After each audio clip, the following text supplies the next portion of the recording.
భక్తి సమాచారం. వాట్సాప్ ఛానల్లో జాయిన్ అవ్వండి. అన్ని విశేషాలు ఎప్పటికప్పుడు తెలుసుకోండి.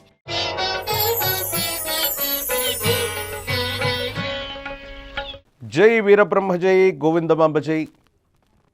నేను మీ కృష్ణమాచార్య. శ్రీ బ్రహ్మపదం.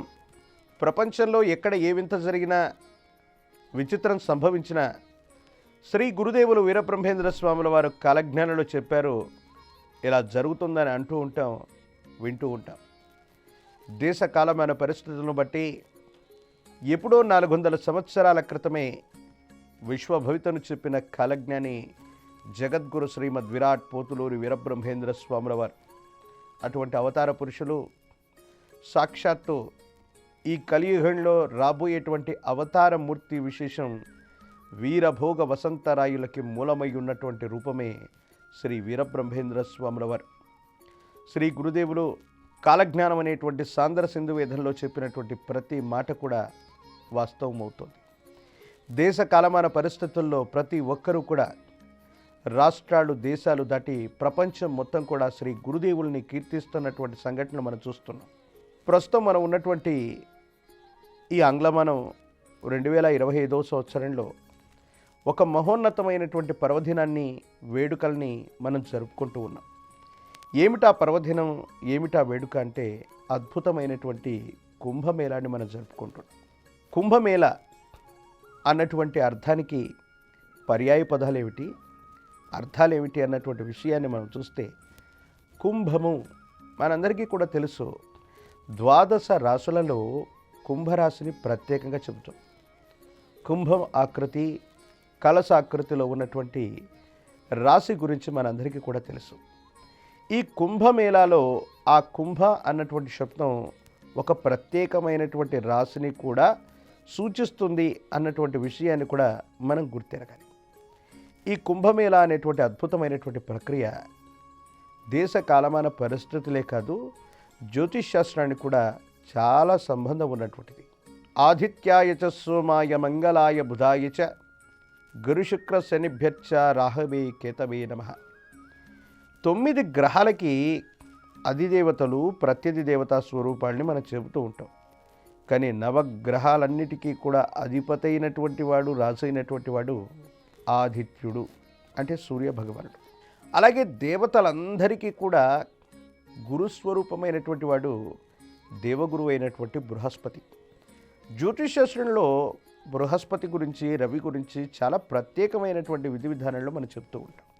ఏదైనా ముఖ్యమైనటువంటి అంశంలో ఒక ముహూర్తాన్ని మనం పెట్టాలనుకుంటే, ఒక శుభకార్యాన్ని నిర్ణయించాలంటే ముహూర్తం పెట్టండి అన్నటువంటి మాట మనం వింటూ ఉంటాం. 9 గ్రహాల్లో శుభగ్రహాలైనటువంటి 4 గ్రహాల్లో ప్రధానంగా దేవగురువు అయినటువంటి బృహస్పతి అత్యంత బలంగా ఉన్నటువంటి సందర్భాన్ని ముహూర్తంగా పిలుస్తామన్నటువంటి విషయం చాలామందికి తెలియదు. గురు శుక్రులు ఇద్దరు కూడా శుభగ్రహాలే.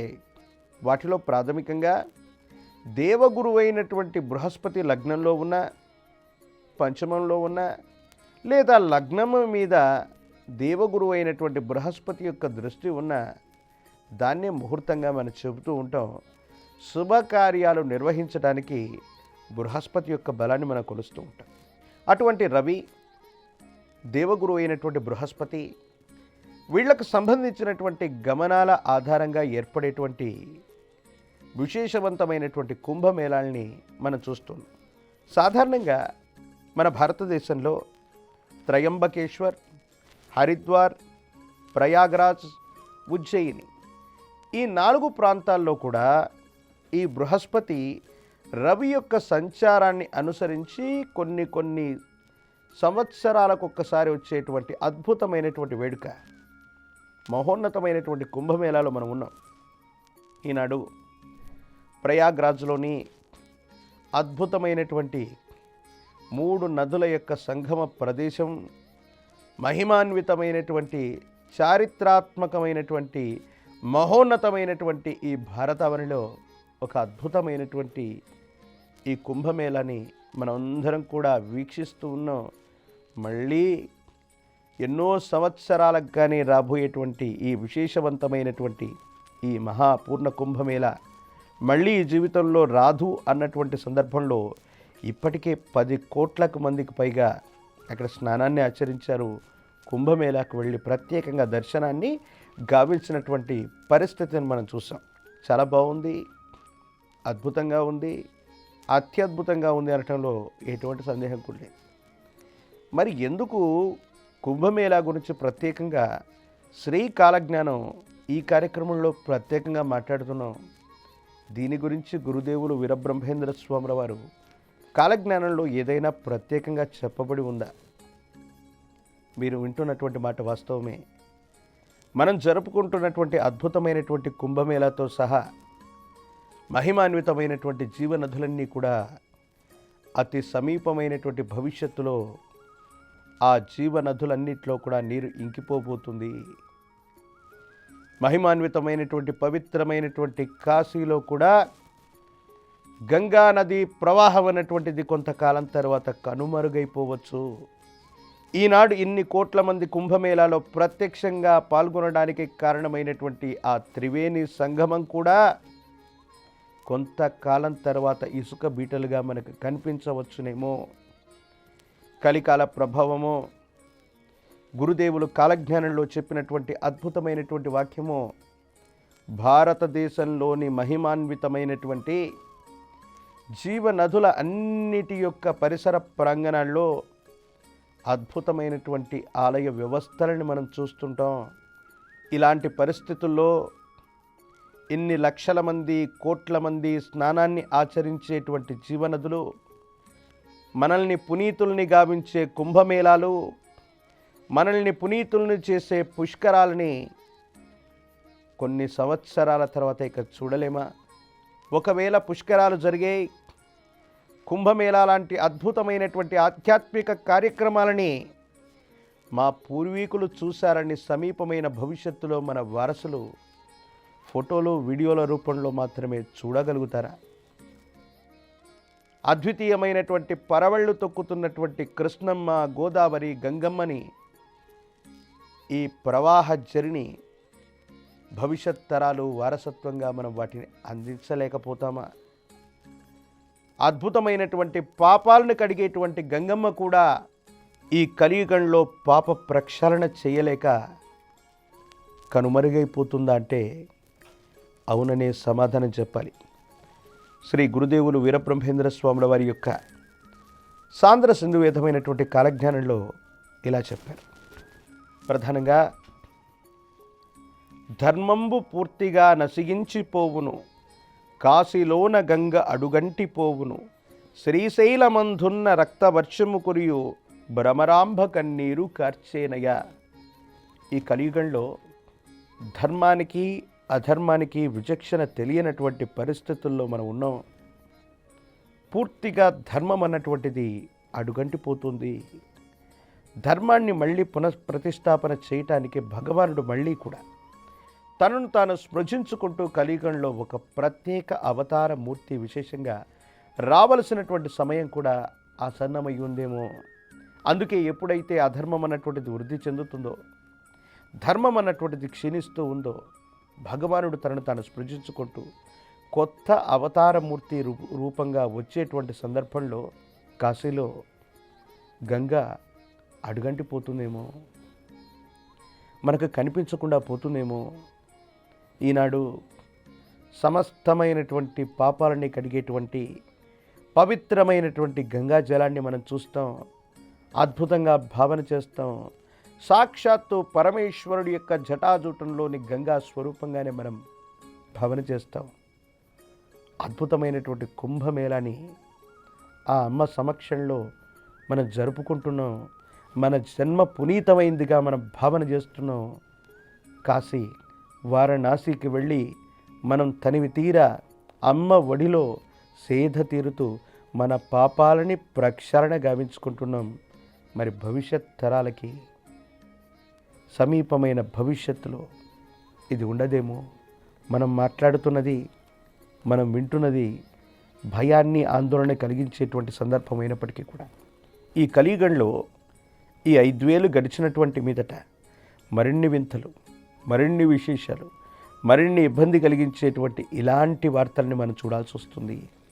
అలాగే మరికొన్ని నదీ ప్రవాహాల గురించి కూడా గురుదేవులు కాలజ్ఞానంలో చెప్పి ఉన్నారు. వాటి గురించి ఏంటంటే, గోదావరి నది 12 రోజులు నీరు లేక ఇంకిపోయేనయ, శ్రీకాళహస్తీశ్వరుని ద్వారపాలకులప్పుడు కొట్లాడుకొని ఏరు తెలియండయ. ఇందాక ఉత్తర భారతావనిలోని భారతదేశ ఆధ్యాత్మికతకి ప్రధానమైనటువంటి నదీ ప్రవాహమైన గంగ గురించి మనం విన్నాం. ప్రత్యేకించి భారతావని మొత్తానికి కూడా అన్నపూర్ణగా పేరుగాంచినటువంటి ఆంధ్రదేశంలోని ప్రధానమైనటువంటి గోదావరి అమ్మ 12 రోజుల పాటు నీళ్లు లేక ఇంకిపోయేటువంటి పరిస్థితి కూడా ఉంది. ఎంత భయాన్ని, ఆందోళన కలిగించేటువంటి అంశం ఏంటి? జీవనదులుగా భాసిల్లుతూ ఎన్నో వేలు లక్షల ఎకరాలని సస్యశ్యామలం చేస్తూ భారతావనికి అన్నపూర్ణగా మన పేరుగాంచడానికి ఇటువంటి గోదావరి, కృష్ణా లాంటి మహోన్నతమైనటువంటి నదీ ప్రవాహాలు కారణమైతే, గోదావరి నది కూడా 12 రోజులు నీరు లేక ఇంకిపోతుంది. ఈ కలియుగంలో పాపాలకు కొలత లేకుండా పోయి, పాపాలని కొలిచే పరికరాలే లేకపోయి, ధర్మం అడుగంటిపోతున్న సందర్భాలు సమీపమైన భవిష్యత్తులో ఉండబోతున్నాయి. అద్భుతమైన కుంభమేళాన్ని జరుపుకున్నాం, పుష్కరాలు జరుపుకుంటున్నాం. కానీ ఏది ఏమైనా సమీపమైన భవిష్యత్తులో అటువంటి మహిమాన్వితమైనటువంటి నదుల్లోకి పుష్కరుడు, బృహస్పతి, రవి ప్రవేశించలేనటువంటి విధంగా వాటి యొక్క నీరే అడుగంటిపోతుంది. అంటే ఈ కలియుగంలో పాపాల యొక్క తీవ్రత ఏ విధంగా ఉంది? పాపాలని ప్రక్షాళన చేసుకోలేకపోతే, జీవనదుల్లోనే నీరు ఇంకిపోతే, సాధారణమైన జన బాహుల్యం తాగడానికి ఒక్క చుక్క అయినా నీరు మనకు దొరుకుతుందా? ప్రపంచం అంతరించిపోతుందనో, విశ్వం అంతరించిపోతుందనో, యుగాంతం వస్తుందనో మనం చెబుతూ ఉంటాం. కానీ గురుదేవులు వీరబ్రహ్మేంద్ర స్వాముల వారి యొక్క కాలజ్ఞానం అంటే మనమందరం అనుకుంటాం ఇది యుగాంతానికి సంబంధించింది, విశ్వ ప్రళయానికి సంబంధించిందని. కాదు, ఇది విశ్వభౌత. భగవద్గీతలో కృష్ణ పరబ్రహ్మ చెప్పాడు. చాలాసార్లు మనం ఉదాహరణగా చెప్పుకుంటూ ఉంటాం. యథా యథా హి ధర్మస్య గ్లానిర్భవతి భారత, అభ్యుత్థానమధర్మస్య తదాత్మానం సృజామ్యహం, పరిత్రాణాయ సాధూనాం వినాశాయ చ దుష్కృతాం, ధర్మ సంస్థాపనార్థాయ సంభవామి యుగే యుగే. ఎప్పుడు అధర్మం యొక్క తీవ్రత పెరుగుతూ ఉంటుందో, ధర్మం అడుగంటిపోతుందో, భగవంతుడు తనను తాను స్పృజించుకుంటూ కొత్త అవతారమూర్తిగా విశేషంగా వచ్చే సందర్భంలోనే ఇలాంటి పరిస్థితులన్నీ ఉంటాయి. మరి మహాభారత సంగ్రామం జరుగుతున్న కలియుగం ఏర్పడుతున్నటువంటి సందర్భం లేదా కలియుగ ప్రారంభంలోనే దాన్నే మహనీయులు అధర్మంగా భావించారంటే, ఈ 5 ఏళ్ళు గడిచిపోయినటువంటి పిమ్మట ఇప్పుడున్నటువంటి ధర్మాన్ని మనం చూస్తే అధర్మమే కనపడుతుంది తప్ప ధర్మం ఎక్కడా లేదు. శ్రీ గురుదేవులు 400 సంవత్సరాల క్రితం విశ్వభవితగా చెబుతున్నటువంటి కాలజ్ఞానంలో మనల్ని హెచ్చరించినటువంటి అనేక సందర్భాల్లో ఇటువంటి పంచభూతాలు ప్రకోపించి ప్రకృతి శక్తిని కూడా వికృతంగా మనం చేయటం వల్ల ఈ పంచభూతాలన్నీ కూడా ఒక ప్రత్యేకమైనటువంటి రూపాన్ని తీసుకోవటం వల్లే 84 లక్షల చరాచర జీవకోటి కొన్ని ముప్పుల్ని ఎదుర్కొంటుంది. మనం అందరం అనుకుంటాం గురుదేవుల యొక్క కాలజ్ఞానంలో చెప్పినట్టుగా యుగాంతం వస్తుందని. ఇది యుగాంతం కాదు, పాప ప్రక్షాళన. శిష్టులను రక్షించటానికి, సజ్జనులను సంరక్షించడానికి పరమాత్మ అవతార రూప విశేషంగా స్వామివారు మళ్ళీ రాబోతున్నారన్న ఆగమనానికి ఇది చిహ్నం. అలాగే మరో ప్రధానమైనటువంటి ప్రాంతం గురించి కూడా గురుదేవులు కాలజ్ఞానంలో సాంద్ర సింధు విధంలో చెప్పారు. అదేంటంటే, నెల్లూరులోనున్న రంగనాయక స్వామి నీటిలో మునిగేను తెలియండయ్య, 3 రోజుల పూజ నిలిచేనయ్య, నదులెల్ల ఉప్పొంగి పారేనయ్య. ఇందాకేమో నదీ ప్రవాహాలు మొత్తం కూడా ఆగిపోతాయి, నదుల్లో నీరు అడుగంటిపోతుంది. గంగా, గోదావరి, గకారంతో ఉన్నటువంటి కొన్ని అద్భుతమైన జీవనదులన్నీ కూడా నీరు ఇంకిపోవటం వల్ల వచ్చే ప్రళయాల గురించి మనం విన్నాం. కానీ నెల్లూరులో ఉన్నటువంటి రంగనాయక స్వామి నదులు ఉప్పొంగటం వల్ల వచ్చినటువంటి ప్రవాహం వల్ల స్వామివారి యొక్క మూల విరాట్టం మొత్తం కూడా మునిగిపోతుంది. 3 రోజుల పాటు గర్భాలయంలోకి కూడా వెళ్ళలేనటువంటి పరిస్థితి వస్తుంది. అలాంటి ఇబ్బందికరమైనటువంటి స్థితిగతులను కూడా మనం చూడబోతున్నాం. పంచభూతాల్లో జలము, నీరు ప్రాణాధారం. భోజనం లేకపోయినా కొన్ని రోజుల పాటు 84 లక్షల చరాచర కోటి జీవిస్తుంది. ప్రత్యేకించి మనుష్య మాత్రుడు, కొన్ని జంతువులు. నీరు ప్రాణాధారమైనటువంటిది, జలంలో జీవముంది. నీరు లేకపోతే 1-2 రోజులు కూడా మనం బ్రతకలేనటువంటి పరిస్థితి ఉంటుంది. ఈ భూమండలం మీద నీటి వ్యవస్థలకు సంబంధించి ఇటువంటి జీవ నదులన్నీ కూడా ఒక్కసారి వాటి యొక్క ప్రకోపాన్ని చూపెట్టబోతున్నాయి. మనం చేసే ధర్మాధర్మాల యొక్క విచక్షణ లేనటువంటి పరిస్థితుల కారణంగా ఇటువంటి ప్రళయాలు ఏర్పడబోతున్నాయని గురుదేవులు వీరబ్రహ్మేంద్ర స్వాముల వారు శ్రీ కాలజ్ఞానమైనటువంటి సాంద్ర సింధు వేదంలో గురుదేవులు చెప్పారు. దేశ కాలమాన పరిస్థితుల్లో అధర్మం అన్నటువంటిది ఈ విధంగానే పరిడవిల్లుతుంది, ధర్మం అన్నటువంటిది విచక్షణ లేకుండా పోతుంది.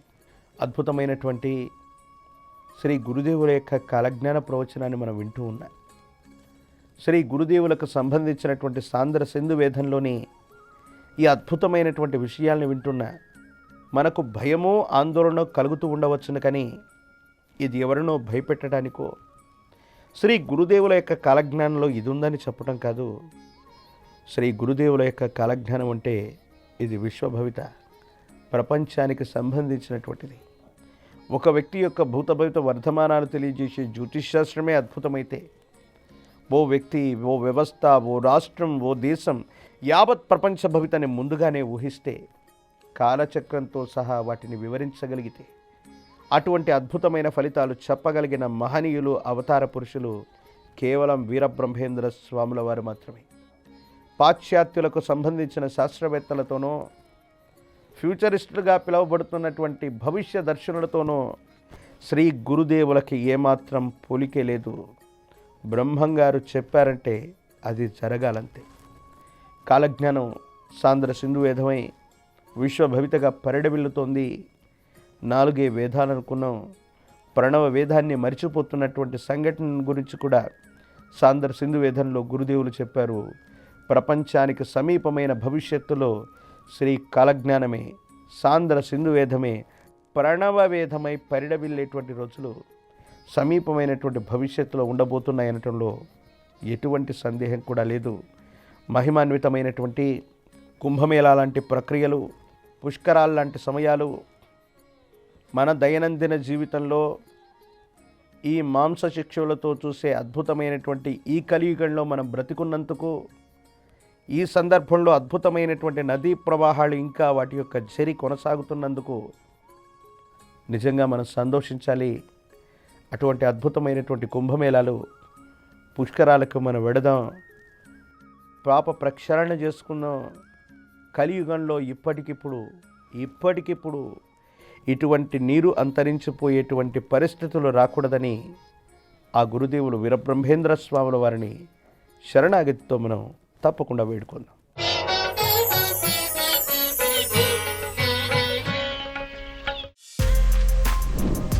For more videos like this, subscribe Big TV channel.